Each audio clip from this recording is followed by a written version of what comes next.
Hey, what's up, movie fans? And yep, I just saw Deadpool! So, yeah, might as well give my thoughts and reactions on it. Here it is. Does it live up to the hype? Bet your ass it does. In a way. So, first things first, you have to have the right mindset to enjoy this movie. Because when I saw the trailer for this, after, seeing that it was obviously an X-Men spin-off about one particular character, or I should say a few, I was a little bit iffy on this one, especially after XMen Origins Wolverine was not so great. So, I went in with the right mindset after hearing mostly positive reactions to this, seeing that it was the same actor who played Deadpool, who happened to have been in that film, and it seemed to have a lot of focus on him. So, as you guessed, he was not really my particularly most favorite character. I mean, yes, there was a video game, and like I said, he was in X-Men Origins Wolverine, which, as I said, was not a great film. So, I was hoping for the best out of this one. And here's a little history on this one. Yes, it's been in production hell for many years, and yes, originally it was going to be PG-13 rated, but since a lot of fan hate response to that whole thing, and obviously they just decided to stop whipping out and went hardcore and went for the R rating. And I thought this was a real risk that they were taking, because this is actually Marvel's first R-rated film, I believe. Because I don't remember any, or I don't recall any Marvel film in the past being R-rated.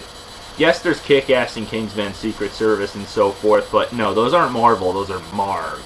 Okay, not to be confused with that studio.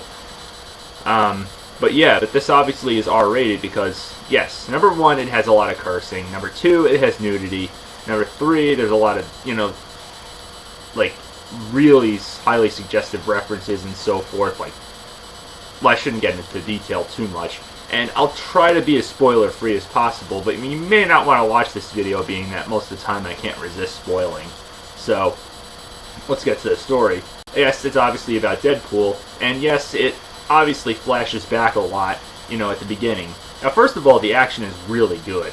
And yes, there are a lot of puns, because if you recall in X-Men Origins Wolverine, not that I really want to reference that movie too much, he is a very talkative character, so you could expect a lot of puns, but yes, they're very dirty, so it got its share of laughs throughout the whole film.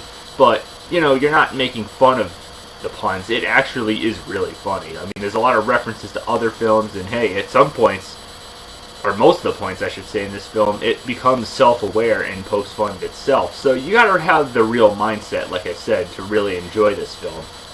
So yes, there's a lot of cursing in it, but hey, for an R-rated comic book film, you gotta be able to take it.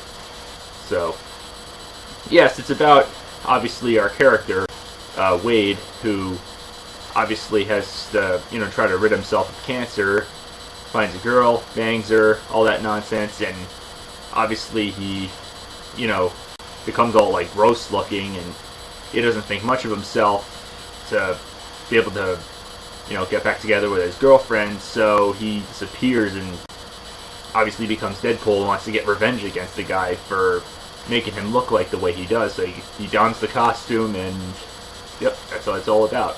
Killing, and more killing. So, yeah, it's a lot of puns, a lot of funny stuff, a lot of blood, nudity, and so forth. So, expect a lot of that, and expect a good time. It's a really enjoyable film. Not much to say there, and hell, it even references X-Men, the whole Patrick Stewart and, the guy who played the younger Charles Xavier. So, it ties in as well as makes fun of itself. So, yeah, and it's really amusing. I enjoyed it for what it was. It was really well done. And yes, there is a scene, not during the middle, but after the credits. I shouldn't give too much away, but you really should watch the movie and enjoy it for what it is. Otherwise, I enjoyed the living hell out of it. Thank God it delivered, at least for the first X-Men movie of the year.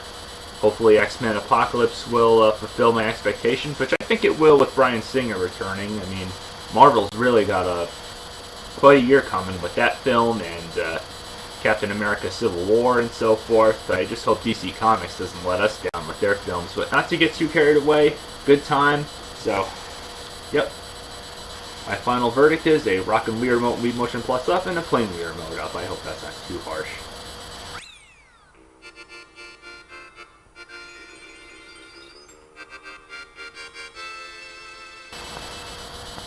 So, till next time, keep watching.